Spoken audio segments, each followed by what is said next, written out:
اللہ تعالیٰ نے جو انسان پیدا کیے ہیں ان کے مزاج مختلف ہیں.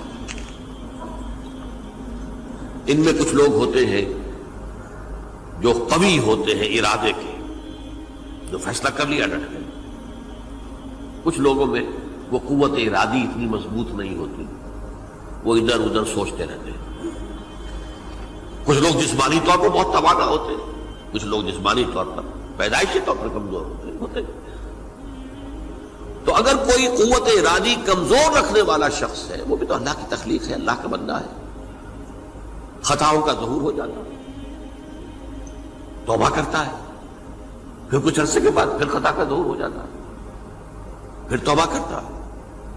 تو ہم تو یہ سمجھیں گے کہ ایک حد کے بعد پھر اس کی توبہ قبول نہیں ہونی چاہیے. لیکن حدیث سنیے. وعن ابی ہریرہ رضی اللہ تعالی عنہ قال قال رسول اللہ صلی اللہ علیہ وسلم ان عبدا اذنب ذنبا، یقیناً ایک بندہ جو ہے وہ ایک گناہ کرتا ہے. فقال، پھر وہ کہتا ہے رب، اے میرے پروردگار، اذنبت فاغفر، مجھ سے گناہ ہو گیا ہے، مجھے معاف فرما دے. فقال ربہ، تو پروردگار یہ کہتا ہے اعلم عبدی ان لہ ربا یغفر الذنب ویأخذ بہ، میرا یہ بندہ یہ جانتا ہے کہ اس کا ایک رب ہے جو گناہ معاف بھی کر سکتا ہے اور سزا دے بھی سکتا ہے. کیا مانی ہوئے؟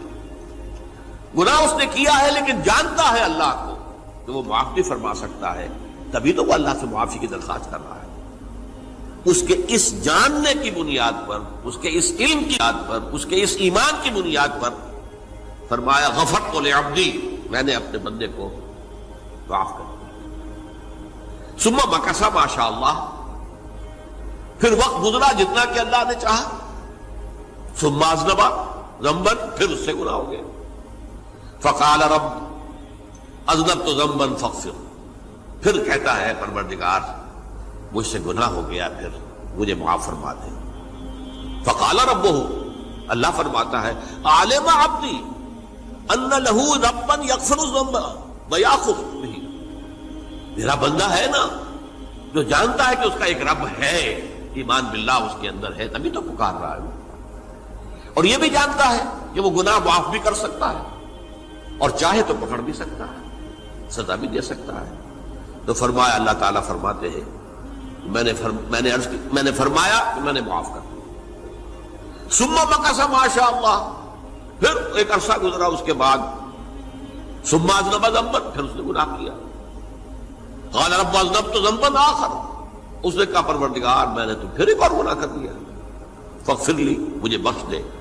فقال اعلم عبدی ان لہ ربا یغفر الذنب ویأخذ بہ، میرا بندہ جانتا ہے نا کہ اس کا ایک رب ہے جسے وہ پکار رہا ہے، کہ وہ جانتا ہے کہ اسے اختیار حاصل ہے کہ چاہے تو بخش دے اور چاہے تو پکڑ لے. اس کے اس علم، اس ایمان کی بنیاد پر میں نے اسے معاف کر دیا. ایک اور حدیث، میں نے چونکہ اس گفتگو کے لیے ان احادیث کا تفحص کیا ہے، یہ تو بہت ہیں حدیثیں، میں نے ان میں سے کچھ چنی ہیں. ہمارے بعض واعظ ناصح وہ بھی کسی شخص کو روکتے رہے، برائیوں سے روکتے رہے، نہیں رکتا تو کہیں غصے میں آ کے اللہ تجھے کبھی معاف نہیں کرے گا. یہ کتنا بڑا جرم ہے، اس کا اندازہ کیجئے اس حدیث سے. تو میرے بندے کو میری رحمت سے مایوس کر رہے ہیں، کتنا بڑا جرم ہے، اس کا اندازہ کیجئے.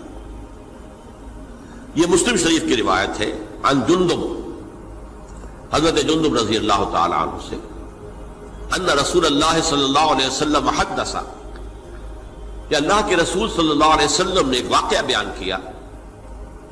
ان رجلا قال، کہ ایک شخص نے یہ کہا واللہ لا یغفر اللہ لفلان، کہ خدا کی قسم اللہ تعالیٰ فلاں شخص کو کبھی معاف نہیں کرے گا.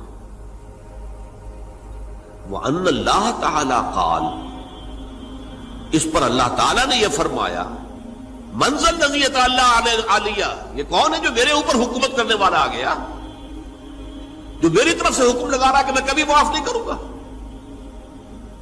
منزل الذی، کون ہے وہ شخص، الذی یتعلی علیہ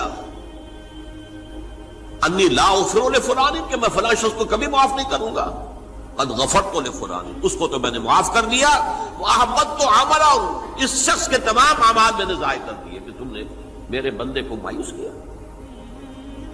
یہ ہے جرم کی انکار۔ تو توبہ کی دعوت دیتے رہو، توبہ کے لیے لوگوں کو آمادہ کرتے رہو، توبہ جو ہے اس کے لیے ترغیب دیتے رہو، اللہ تعالیٰ معاف فرمانے والا۔ اب آخری حدیث سنا رہا ہوں، یہ تو بہت ہی عجیب حدیث ہے اور متفق علیہ، یہ بخاری اور مسلم دونوں میں۔ حضرت ابو سعید الخدری رضی اللہ تعالی عنہ جو ہے وہ اس کے راوی ہیں۔ حضور نے فرمایا کانا فی من کانا قبلکم رجل قتل 99 نفسا، تم سے پہلے جو امت تھی بنی اسرائیل، گویا کہ ان کا ذکر ہے، اس میں ایک آدمی ایسا تھا جس نے 99 قتل کیے تھے۔ اب آپ اندازہ کیجئے کتنا بڑا گناہ کبیرہ ہے قتل۔ قرآن مجید میں آتا ہے وَكَأَنَّمَا قَتَلَ النَّاسَ جَمِيعًا، اگر ایک انسان کو بھی ناحق قتل کر دیا گیا تو یہ ایسی ہے گویا کہ اس نے پوری نوع انسانی کو قتل کر دیا، اس نے 99 قتل کی۔ فَهَلْ لَهُ مِن تَوْبَةٍ، پھر اس کے بعد یہ ہوا کہ اس کے اندر توبہ کا جذبہ پیدا ہوا۔ فَسَأَلَ عَنْ أَعْلَمِ أَهْلِ الْأَرْضِ، تو اس نے پھر سوال کیا، لوگوں سے پوچھا کہ زمین میں رہنے والوں میں کون سب سے بڑا عالم ہے؟ فَدُلَّ عَلَى رَاهِبٍ، تو اسے بتایا گیا فلاں راہب فلاں جگہ پر ہے، وہ بہت نیک ہے، بڑا عالم ہے۔ فَأَتَاهُ، وہ اس کے پاس آیا، فَقَالَ أَنَّهُ قَتَلَ 99 نَفْسًا فَهَلْ لَهُ مِن تَوْبَةٍ، انہوں نے کہا دیکھیے راہب صاحب، میں نے 99 انسان قتل کیے، اب مجھے یہ بتائیے کہ میرے لیے توبہ کا کوئی امکان ہے؟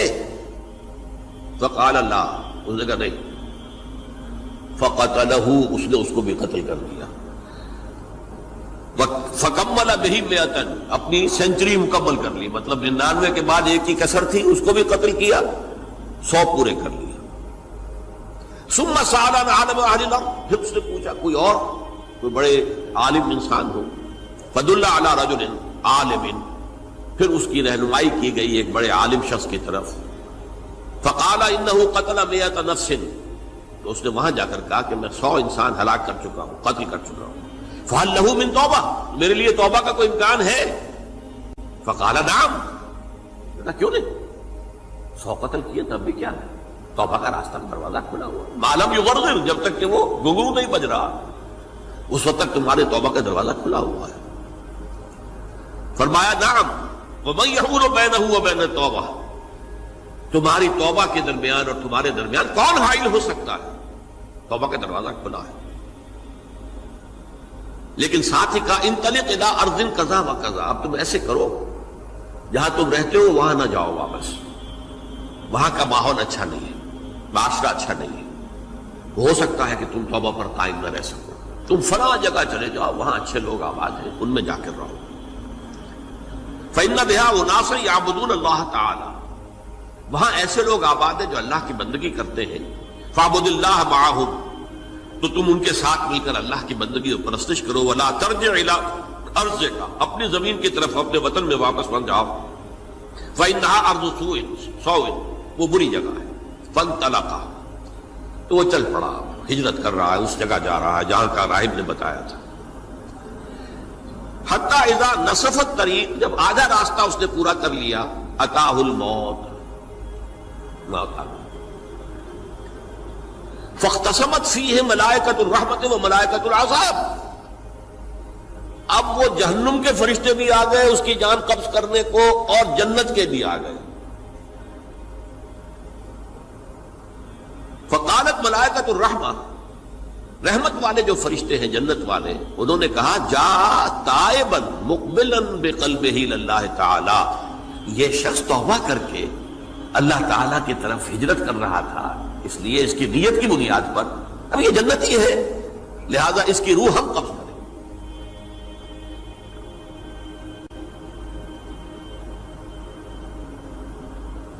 وقالت الملائکۃ العذاب، اور وہ جو عذاب والے فرشتے ہیں وہ کہیں گے انہ لم یعمل خیرا قط، تو نے توبہ کے بعد کوئی نیک عمل تو کیا ہی نہیں، تو کس بنیاد پر اس کو تم جنت میں لے جاؤ گے؟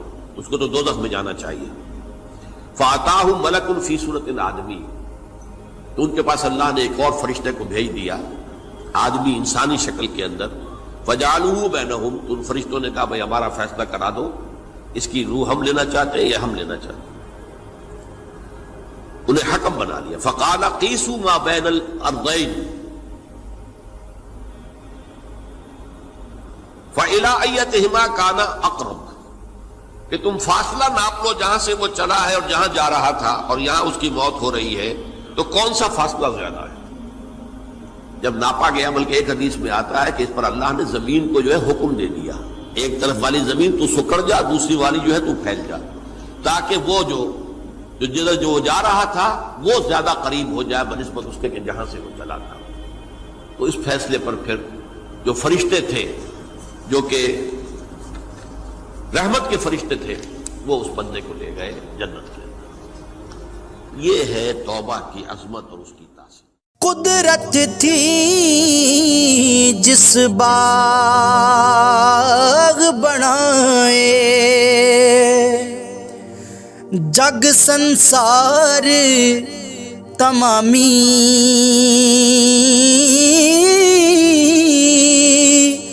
رنگ برنگی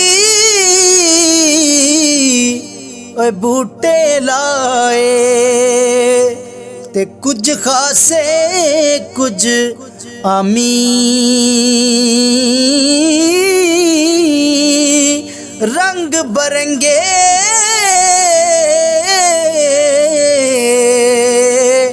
بوٹے لائے،